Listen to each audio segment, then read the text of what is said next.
Alright, y'all, today I want to talk about the Denver Nuggets because after watching their first preseason game, and I know it's just the preseason, I feel like I've just been a bit too harsh on them this offseason in terms of projecting how well I think that they're going to do. And like I said, I think I might have had them a bit too low. They just reached the Western Conference Finals. I'm here to say that it wasn't a fluke performance. Obviously, the Clippers had them, dead to their rights, but they let it slip a few games and Denver capitalized, and maybe they're not the better team, but they definitely deserved it and played better throughout that entire series. Either way, when looking at the moves they made this offseason, I thought they lost some pretty key guys who helped make them what they were by the end of last season when they made the run to the Western Conference Championship. But I still think that they have plenty of talent behind those lost pieces, and I have a good feeling for the Nuggets. All of a sudden, after just watching one preseason game, I'm feeling good about them.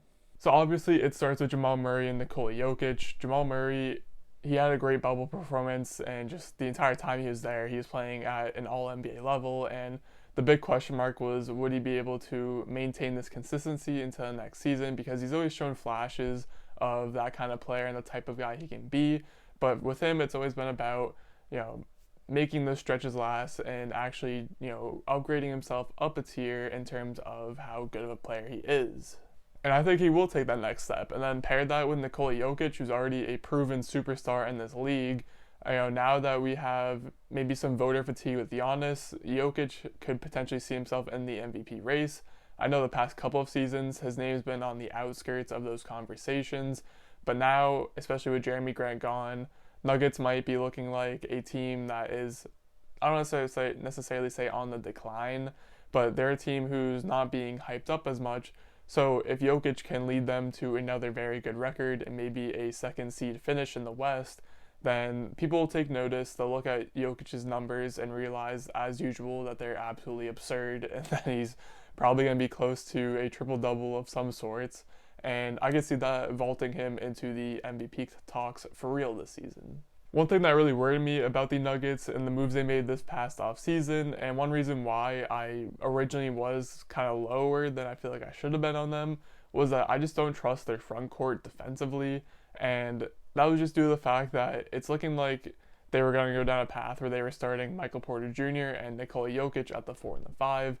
And those are two guys who are just not known for their defense at all. Now, with MPJ, there's at least some hope that he can improve because he's just a very athletic guy, long wingspan, size, just advantages everywhere on his matchups. But, MPJ, he's similar to Zion. He just doesn't quite know where to be on defense. Sometimes just leaves his guy, makes some, boneheaded decisions. Most rookies and young players will do that. And this isn't a slight, obviously it is a slight on Michael Porter Jr., but it's something that he can improve and get better at, and I think he will get better at. Jokic, on the other hand, he's just not physically gifted enough to be a great defender in this league.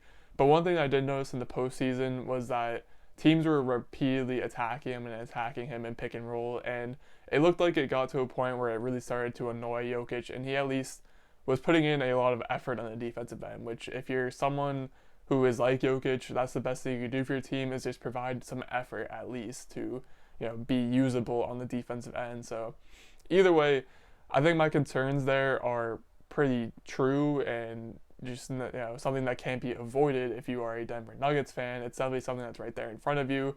But to help combat this, they brought back Paul Millsap when they couldn't bring back Jeremy Grant, and they also went outside JaMychal Green from the Los Angeles Clippers, who I think was a very under-the-radar signing. He'll probably play the bench 4 role, maybe even give them some small ball 5, but most certainly coming off the bench behind Millsap, Porter Jr., Jokic, whoever is in that starting lineup. And JaMychal Green will just give them some 3-and-D abilities. He can D up on some bigs, maybe even some wings who are a little less athletic, and he can just give them some spot-up shooting, which is needed by every team in the league. So pair that with Paul Millsap, who has been a great glue guy and will most likely continue to be a great glue guy for the Denver Nuggets as he has for the past couple of seasons for them. And while it definitely won't be the best case scenario defensively, I think it will be manageable enough, especially considering just the amount of offensive firepower this team will provide you. And just alone with Jokic and Porter Jr., I think they'll be fine on that end of the court. Not to mention they also have Bol, who is still developing right now and could turn into the next piece to replace either Millsap or JaMychal Green if they choose to leave at some point for whatever reason, maybe in a year or 2 years or however long it takes. Bol is kind of that break in case of emergency player who right now can just take his time and develop, but when he's needed, the Nuggets will be able to call on him to be a rotational player in that front court for them. And then looking at the wings, they held on to Gary Harris, they held on to Will Barton, who were probably two of their better wings, not counting Jeremy Grant because Torrey Craig is gone. But to be honest, Torrey Craig was probably the last in that feeding order at that position or just spot in general for the Nuggets. Definitely would rather have Gary Harris and Will Barton out of those three if I were to lose one of them. And, Nuggets escaped with the better players in that scenario. And then when looking at the people who are going to be back at Jamal Murray, we have Monte Morris and PJ Dozier. Now, Monte Morris was catching a lot of flack on Twitter a few days ago when he signed the 3-year, $27 million extension that will keep him in Denver for the next 4 seasons, including this current one that's happening and will be happening over the next couple of months. But the big joke going around was that the 2021 free agency that was supposed to be really good and filled with a lot of talent is slowly depleting as more and more people are signing extensions.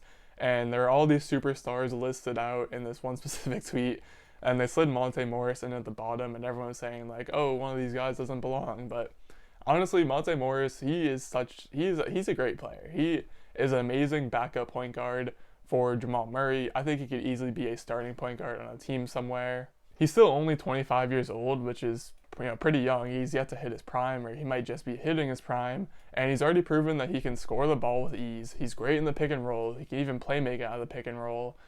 He's not the best defender, but again, being a bench point guard, you can have some deficiencies on your resume, and I think that if he hadn't signed his extension with the Nuggets, obviously there's a good chance he would have just re-signed in the free agency with them, but there might have been some team out there who threw him a little bit more money and could have pried him away. So I think this is actually a really important signing for the Nuggets, and one that could actually make a difference when it comes to guys switching teams in the 2021 free agency.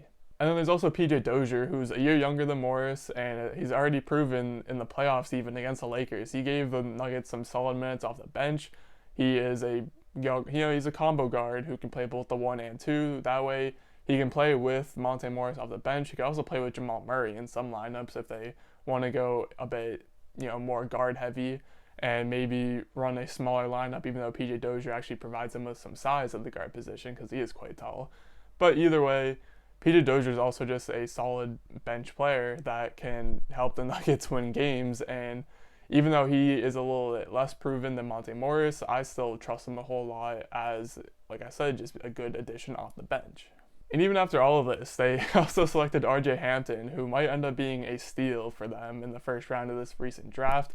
He's going to have plenty of time to develop and find his way into the rotation because, as the Nuggets have been for the past couple of seasons, they don't need their young guys to play a whole lot of minutes since they just have so much depth and are ready to win now. So it'll be hard for the young guys to find minutes. The same reason why Bol and MPJ didn't see a whole lot of time last season.